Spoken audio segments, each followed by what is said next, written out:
So there's a video game where the entire point is hiding. You can literally paint yourself into a wall, a barn, a bag of chips, whatever.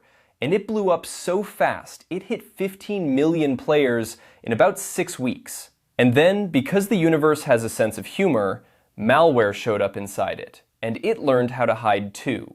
Chameleon versus chameleon.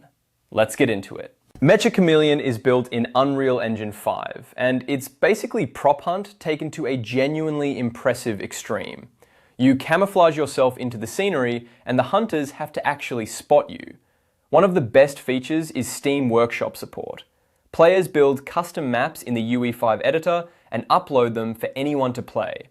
Some of these are massive. One Minecraft-themed map alone has something like 2 million subscribers. Here's the thing non-technical viewers might not know. A map in an engine like UE5 isn't just geometry and textures. It can also carry blueprints. That's UE5's visual scripting system, drag and drop logic blocks instead of code. And crucially, any blueprint placed in a map fires an event called begin play automatically, the moment the map loads on your machine. Normally, that's for harmless stuff. A door that swings open, some ambient lighting. But it means whatever logic a map creator wires up runs on your computer. Researcher Kale Kugler went digging through the available blueprint nodes looking for anything that could be dangerous, and one stood out: LaunchURL. Sounds harmless, open a link in a browser, maybe a Discord invite, but pulling the game's shipping binary into a decompiler and following the call chain, LaunchURL eventually lands on Windows shell execute W with the open verb. That's not just for web pages. That's the same call Windows uses when you double-click a file, including an executable. Now, there's no direct argument control, so you can't just say, run this program with these flags. And network paths get redirected to the browser with a big scary warning. So the real question became, how do you get a file onto the victim's machine at a path you already know so LaunchURL can just open it? Turns out Steam Workshop items are just folders. And at the time, Meccha Chameleon didn't restrict what file types could go inside one.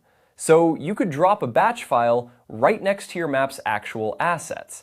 And because Workshop content always downloads to a predictable path based on the game's app ID and the Workshop item's ID, an attacker knows in advance exactly where that file will land on every single subscriber's PC, before anyone even downloads it. Wire that all together, begin play fires, LaunchURL points at the local path of your planted batch file, shell execute W runs it like a double click, and you get code execution from 2 clicks. Join the lobby, click subscribe to the custom map. The proof of concept just popped a command window running a simple identity check.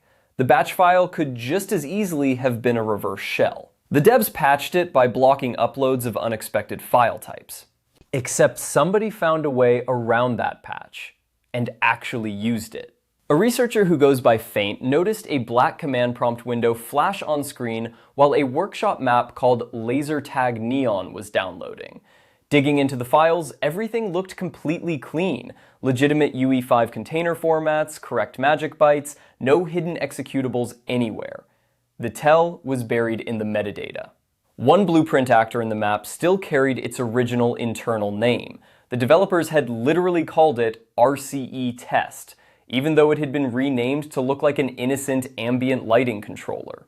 Someone had rebuilt this thing to blend in, and forgot to scrub the one label that gave it away. Tracing the actual logic. On load, it grabs your documents folder path and writes a small batch file. But the payload is written as a JSON and batch polyglot, meaning it satisfies the engine's write this as JSON requirement while still being valid executable batch script once it hits disk. That drop script has a neat little self-relaunch trick.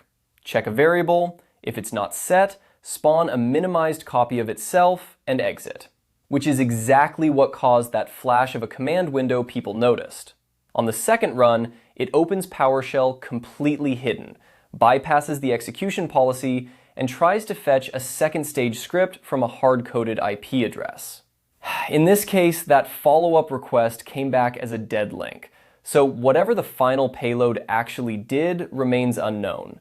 But the delivery mechanism alone, silently writing files outside the game directory and fetching remote code via hidden PowerShell, is more than enough to call this malicious.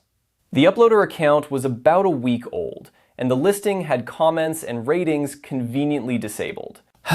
And here's where it gets almost too ironic. While the dev team was actively investigating and patching this exact malware, a system engineer's own PC got infected. The attacker used that foothold to bypass the engineer's Discord two-factor authentication, seize control of the official Discord server, banned every staff member, and started posting fake announcements, including one falsely claiming the developer's brand new anti-malware patch was itself hiding a remote access Trojan, purely to spread panic. So why should any of this matter to you if you're not playing a Chameleon game? Because user-generated content pipelines are a massive, underrated attack surface, especially in engines like UE5, where just a map can smuggle in real scripting logic. If you're building anything with UGC support, the lesson is simple. Treat every uploaded asset as untrusted code. Don't rely on the platform to filter for you. Explicitly allow list file types and lock down which engine functions user content is even allowed to call. And if you're on the offense side, bug bounty, red team, whatever, this is a great reminder that surface-level file scanning misses everything here. There were no suspicious executables to flag. The tell was a renamed asset still carrying its old internal identifier in the metadata. Reversing the actual bytecode chain is what caught this, not a signature scan. So yeah, a hide-and-seek game accidentally taught malware how to camouflage itself, and taught its own developers a rough lesson in operational security along the way. Turns out everybody's hiding in this game. The players, the payload, and for about a day, the admin permissions too. If you want more breakdowns like this, subscribe. See you next time.